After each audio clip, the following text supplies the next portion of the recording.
everybody, this is Chapter 1, Foundations for Functions, Section 1.1, which is sets of numbers. We're going to start off with some definitions. So a set is a collection of items which we call elements. A subset is a set whose elements belong to another set. And the empty set, which is denoted by a crossed up 0, is a set containing no elements.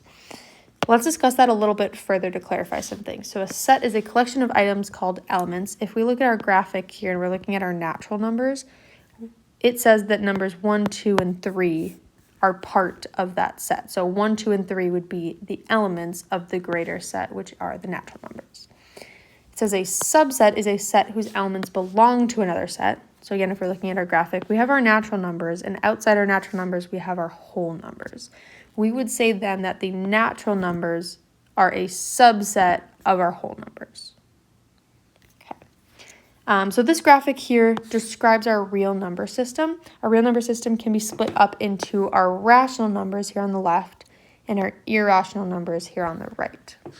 So our rational numbers can be expressed as a quotient or ratio of two integers where the denominator is not 0 or the bottom of that fraction is not 0.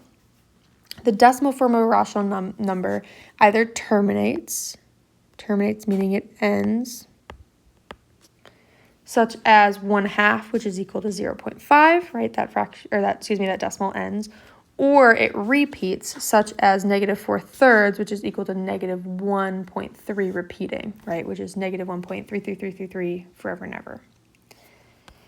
Irrational numbers, on the other hand, such as the square root of 2 and pi, cannot be expressed as a quotient of two integers, and their decimal forms neither terminate nor repeat. However, you can approximate these numbers using terminating decimals. So, for example, you've probably heard that pi is about 3.14.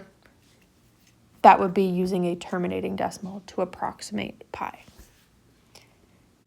Question number 1 asks us to consider the numbers 0.6 repeating, square root of 2, 0, -5 halves, and 0.5129. We are going to leave this problem actually for class, so you can skip it for now. All right. There are many ways to represent sets. For the purposes of this class, we're going to focus on 6 different methods. First one that we can use is just words. Second, we can use roster notation. In roster notation, the elements of a set are listed between these little squiggle braces. So using our words, we would say that the set of billiards balls is numbered 1 through 15. Using roster notation, you're going to put your little first squiggle bracket. You're going to list all of the numbers that are on the billiards balls, 1 through 15, and then we're going to close with a squiggle bracket. A set can be finite like the set of billiards balls, or infinite like the natural numbers, right? 1, 2, 3, 4, 5, 6, 7, keeps going forever and ever. A finite set has a definite or finite number of elements, right? A specific number. An infinite set has an unlimited or infinite number of elements. Many infinite sets, such as the real numbers, cannot be represented in roster notation. There are other methods, though, of course, of representing these sets. For example, the number line represents the set of all real numbers. On that number line, an open circle indicates that the value is not included, while a closed circle indicates the value is included. So what that means is if we have x less than some number, we would represent that with a symbol by saying x with this little less than a number. And on our actual number line, we're going to have an open circle. And because x is less than whatever number, right, that open circle is going to be at that number, we're going to draw an arrow to the left to include all of those other x values. We would say x is less than or equal to a number, right? Then we're going to have a closed circle at that number and draw our arrow to the left, right? Because this is saying that all of our numbers less than that value are included. If x is greater than our number, I'm going to have my open circle again, but my arrow is going to go to the right to include all of those values that are greater. And then for our last guy, you can probably guess if x is greater than or equal to a number, I'm going to have a closed circle to represent that it could be equal to that value. And I'm going to draw my arrow to the right to include all of those values that are greater. That's going to make a little bit more sense when we do some more examples. Okay, so don't worry about that too much. All right, an interval is the set of all numbers between two endpoints. So another notation is interval notation. In interval notation, we use these brackets here to show that an endpoint is included. So to include an endpoint in an interval. And these symbols here are parentheses are used to exclude an endpoint from an interval. An interval that extends forever in the positive direction goes to infinity, and an interval that extends forever in the negative direction goes to negative infinity. Positive and negative infinity are not numbers, so they cannot be included in a set of numbers, so the parentheses have to be used. Right, or these curved brackets have to be used to enclose them in an interval.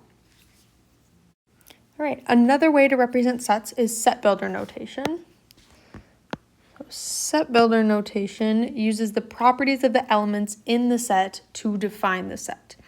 Inequalities and the element symbol, which is this little guy, looks like a funky E, are often used in set builder notation.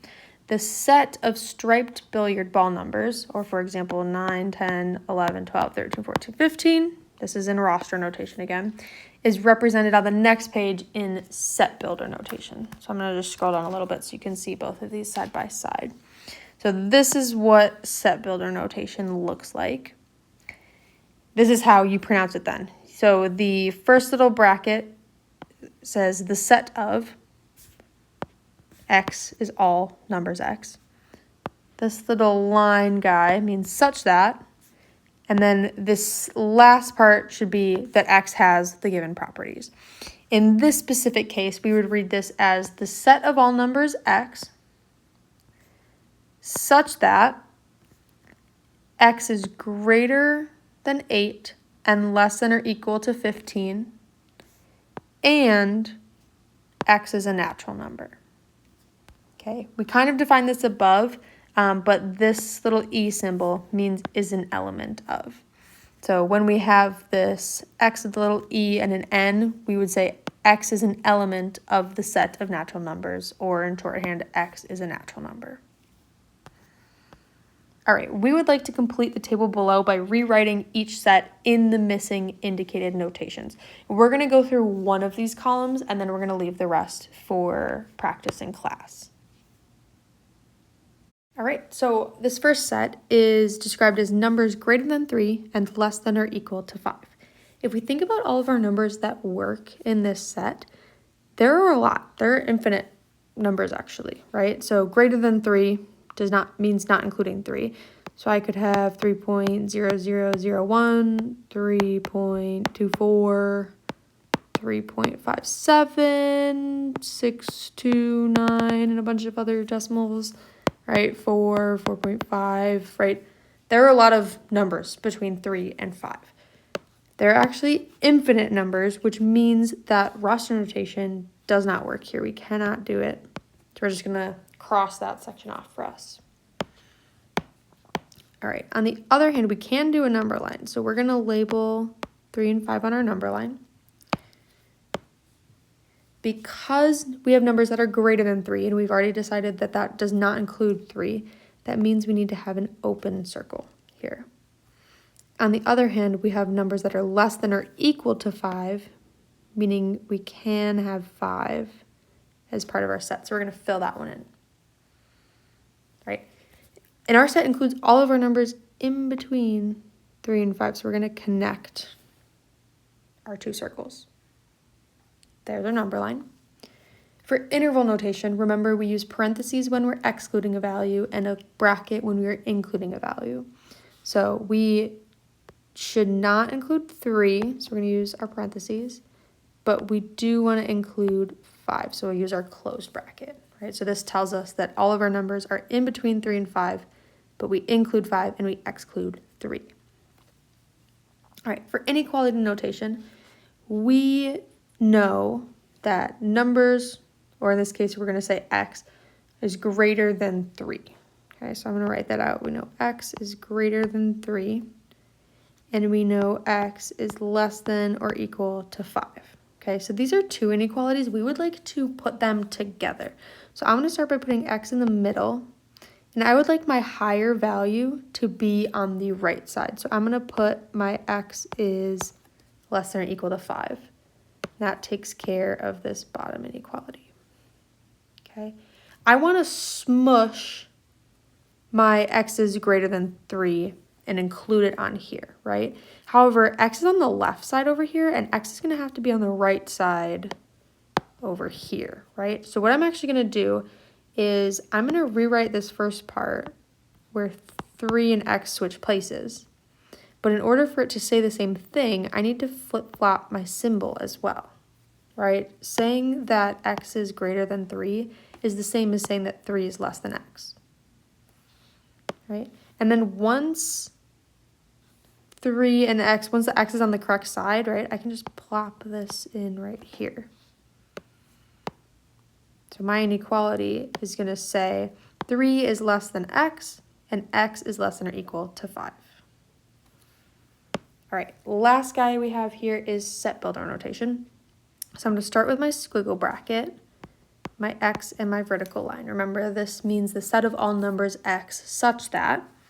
And the easy part about set builder notation is we're just going to plop this inequality in next. We already did all of the hard work.